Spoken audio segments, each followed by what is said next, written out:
Hello class 10th। आज की इस वीडियो में आपको 100% क्लियर हो जाएगा अगर आपको थोड़ा भी डाउट है इस टॉपिक में, difference between concave mirror and convex mirror. अगर आप कंफ्यूज हैं कि भाई कैसे पता चल सकता है स्ट्रक्चर के बेसिस पे, प्रॉपर्टी के बेसिस पे, या क्या इंपॉर्टेंट पॉइंट हो सकते हैं जिसके जरिए आप बहुत आसानी से डिफरेंशिएट कर सकते हैं कॉनकेव मिरर को कॉन्वेक्स मिरर को। ठीक है, तो ये वीडियो आपके लिए बहुत इंपॉर्टेंट है। इस वीडियो को देखने के बाद आपको कोई डाउट नहीं रहेगा कॉनकेव और कॉन्वेक्स मिरर में। तो बिना देर करते हुए स्टार्ट करते हैं आज के इस वीडियो को। मेरा नाम तुषार भारद्वाज और ये आपका अपना favourite channel science world by Tushar. चलिए सबसे पहले हम कॉनकेव और कॉन्वेक्स मिरर का डायग्राम ड्रॉ कर लेते हैं। ये कॉनकेव मिरर की शेप होती है, ठीक है, लेकिन किस साइड से आप देख रहे हैं? लेफ्ट की साइड से आप देख रहे हैं। ये प्रिंसिपल एक्सिस है। प्रिंसिपल एक्सिस जिस पॉइंट पर टच करती है कॉनकेव मिरर को उसको बोलते हैं हम पी, पोल पॉइंट। ये आपका फोकस पॉइंट और सर्टेन डिस्टेंस पर सी, सेंटर पॉइंट। ये आपको मालूम होगा कि पी और एफ के बीच की दूरी को क्या बोलते हैं हम? Focal length. और पी और सी की डिस्टेंस को क्या बोलते हैं? Radius of curvature. ठीक है, इसी के नीचे एक और डायग्राम बना लेते हैं। इससे कंपैरिजन आपको बहुत जल्दी समझ में आएगा। ये क्या हमारे पास? ये दूसरी जो स्ट्रक्चर बनाई है ये कॉन्वेक्स मिरर है, लेकिन किस साइड से आप देख रहे हैं? लेफ्ट साइड से। ठीक है, यहां पर भी नाम डाल देते हैं। ये पी पोल पॉइंट, ये फोकस पॉइंट, ये सेंटर पॉइंट। ठीक है, सेंटर पॉइंट मतलब सेंटर ऑफ कर्वेचर। अब आप थोड़ा सा ध्यान से सोचिए, अगर हम सर्कल बनाना चाहें इस वाले पार्ट का इस्तेमाल करके तो सर्कल इधर की साइड बनेगा ना। और इस वाले डायग्राम में, ठीक है, ये जो डायग्राम है नीचे वाला, ये किसके लिए है? कॉन्वेक्स मिरर के लिए। और ये है आपका कॉनकेव मिरर के लिए। ठीक है, तो इनको ध्यान से देखने पर पता चल रहा है एक डिफरेंस तो यहीं पर आपको क्लियर हो जाएगा कि ये जो हमारे पास डायग्राम है ना, ये किसका डायग्राम है? कॉनकेव मिरर का। और ये किसका डायग्राम है? कॉन्वेक्स मिरर का। तो ये जो डायग्राम होता है, जो मिरर की स्ट्रक्चर होती है, इसमें दो साइड होती है। एक होती है पॉलिश सरफेस और एक होती है रिफ्लेक्टिंग सरफेस। मैं लिख देता हूं यहां पे, ये पॉलिश सरफेस और इस साइड क्या हमारे पास? Reflecting surface. ठीक है, ये रिफ्लेक्टिंग सरफेस हुई और ये पॉलिश सरफेस। ठीक है, अगर हम इस चीज को यहां पर भी डालते हैं, पॉलिश सरफेस, रिफ्लेक्टिंग सरफेस। ठीक है, अब आप ध्यान से सोचिए, एक डिफरेंस आपको बहुत आसानी से समझ में आ जाएगा और आपको याद भी रहेगा। पॉलिश सरफेस की तरफ सेंटर है क्या? नहीं है। कॉनकेव मिरर के केस में रिफ्लेक्टिंग सरफेस जो होती है उस साइड हमारा सेंटर होता है, लेकिन कॉन्वेक्स मिरर के केस में, ये कौन सा मिरर है? Convex mirror. कॉन्वेक्स मिरर के केस में पॉलिश सरफेस की तरफ सेंटर होता है। क्लियर हो गया पॉइंट आपको?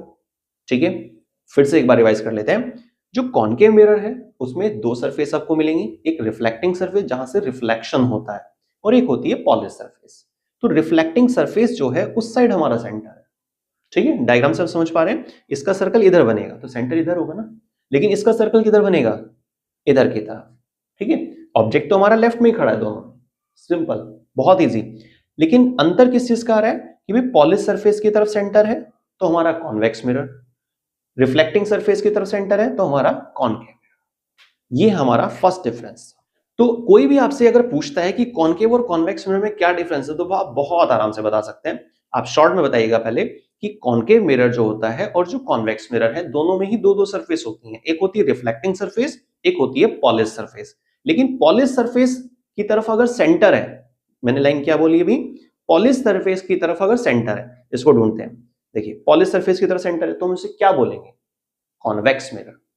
लेकिन अगर रिफ्लेक्टिंग सरफेस की तरफ सेंटर है तो हम इसको क्या नाम देंगे? Concave mirror. क्लियर हो गया? एक डिफरेंस समझ में आ गया। दूसरा डिफरेंस भी आपको इसी डायग्राम में देखना है, ध्यान से देखिए। मैंने आपको स्टार्टिंग क्या बताया था? एफ और पी के बीच की डिस्टेंस को क्या बोलते हैं हम? Focal length. यहां से यहां तक की डिस्टेंस जो होती है इसको क्या बोलते हैं? Focal length. तो कॉनकेव मिरर के केस में फोकल लेंथ कैसी होनी चाहिए? नेगेटिव। ठीक है, और कॉन्वेक्स, ये कौन सा मिरर है? कॉन्वेक्स मिरर, मैंने यहां पे मार्क किया हुआ है। कॉन्वेक्स मिरर के केस में फोकल लेंथ किधर है? इसमें भी मार्क कर देते हैं, यहां से यहां तक। तो फोकल लेंथ किधर आ रही है? सीधे हाथ की तरफ, इसका मतलब पॉजिटिव। दो डिफरेंस क्लियर हो गए ना। अब सोचते हैं कि तीसरा डिफरेंस क्या हो सकता है। उसके लिए हमें थोड़ा सा चैप्टर क्लियर होना चाहिए। देखिए, अगर आपको चैप्टर में थोड़ा भी डाउट है तो आप मुझे कमेंट कर सकते हैं। लाइट चैप्टर के सभी टॉपिक्स को हमने कवर किया हुआ वीडियोस की फॉर्म में, तो आपको उस पर्टिकुलर वीडियो का लिंक शेयर कर दिया जाएगा। ठीक है, अब देखिए तीसरा डिफरेंस क्या है, नेचर ऑफ इमेज के बेसिस पे। कॉन्वेक्स मिरर, ये जो हमारे पास कॉनकेव मिरर है और कॉन्वेक्स मिरर, इसमें जो कॉन्वेक्स मिरर होता है इसमें नेचर फिक्स होती है, इमेज की नेचर फिक्स होती है। क्या होती है वो नेचर, यहां लिख लेते हैं इसको, वर्चुअल, हमेशा वर्चुअल इमेज बनती है ना कॉन्वेक्स मिरर के केस में। दूसरी नेचर क्या होती है, इरेक्ट, याद रखिएगा वर्चुअल, इरेक्ट, और तीसरा पॉइंट होता है हमारा डिमिनिश्ड। तो वर्चुअल, इरेक्ट और डिमिनिश, ये नेचर फिक्स है कॉन्वेक्स मिरर के केस में। जब भी आपसे क्वेश्चन पूछा जाएगा तो आपने खुद नोटिस भी किया होगा, जब आपने रे डायग्राम की प्रैक्टिस की होगी ना, तो वहां आपने नोटिस किया होगा जब भी हमारे पास इमेज बन रही है हमेशा सीधे हाथ पर बन रही है, छोटी बन रही है ना, और सीधी भी है। सीधी मतलब इरेक्ट है, प्रिंसिपल एक्सिस के ऊपर होती है तो हम उसको क्या बोलते हैं, इरेक्ट बोलते हैं। क्लियर, ये नेचर फिक्स हो गई। लेकिन कॉनकेव मिरर के केस में नेचर फिक्स नहीं होती, वो डिपेंड करती है ऑब्जेक्ट की पोजीशन पर। अगर ऑब्जेक्ट एफ और पी के बीच में है तो नेचर अलग होगी। क्या नेचर होगी, highly magnified and large image बनेगी, वर्चुअल बनेगी और साथ में इरेक्ट भी बनेगी। लेकिन अगर ऑब्जेक्ट प्लेस हो जाता है फोकस पर तो इमेज कैसी बनेगी, इनफाइनाइट पर बनेगी, क्योंकि लाइन पैरेलल बन जाती है ना, इसलिए। नेक्स्ट, क्या पॉसिबिलिटी हो सकती है कॉनकेव मिरर के केस में, अगर ऑब्जेक्ट प्लेस हो जाता है एफ और सी के बीच में, कहां पर, एफ और सी के बीच में, तो इमेज काफी बड़ी बनती है, नीचे की तरफ बनती है और उल्टे हाथ की तरफ बनती है।